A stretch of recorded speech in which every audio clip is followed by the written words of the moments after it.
The command cracked through the air like a whip.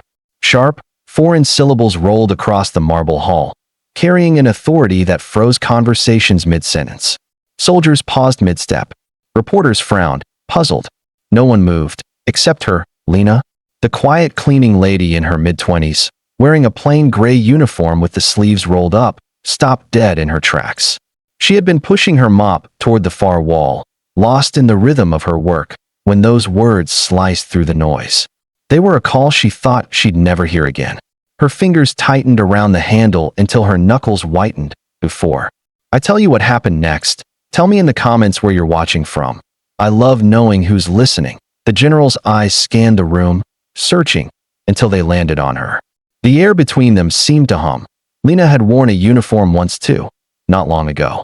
Barely 20, she had served as a field medic in a conflict that never made the headlines. She remembered the smell of antiseptic mixed with dust, the sound of boots pounding the dirt, the desperate voices calling her name.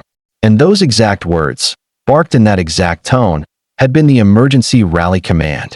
The order to gather the wounded, to brace for impact, to hold the line no matter what. She thought the man who gave that order had been lost years ago.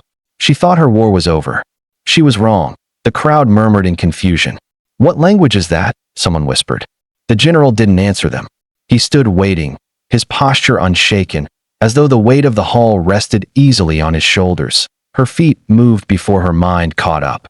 Step by step, Lena crossed the expanse, the echoes of her past keeping pace.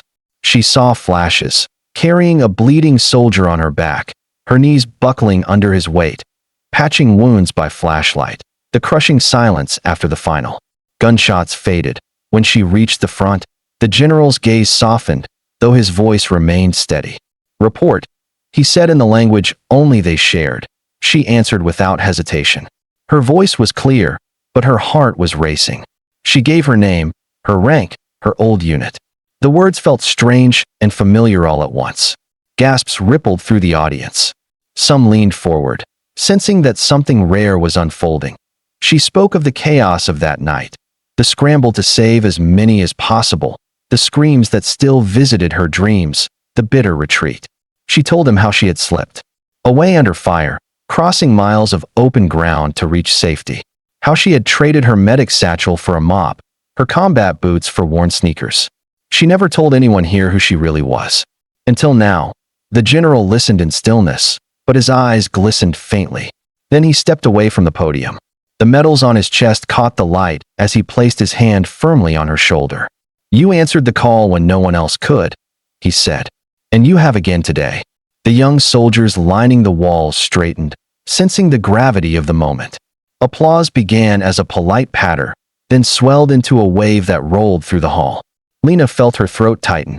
For years, she had blended into the background. Now, she stood in the center, every face turned toward her. Part of her wanted to retreat into the safety of anonymity, but the general kept her there, speaking to everyone present. Bravery doesn't fade with age. And it doesn't need a uniform to be real. In that moment, the years she thought she'd lost felt returned to her, not as pain, but as proof that what she had done mattered, because kindness doesn't vanish. It waits, and it finds its way back. As the applause softened, Lena returned to her mop. But the marble hall no longer felt cold. And when she glanced over her shoulder, the general was still watching her, not as a stranger, but as a soldier whose story had finally been heard.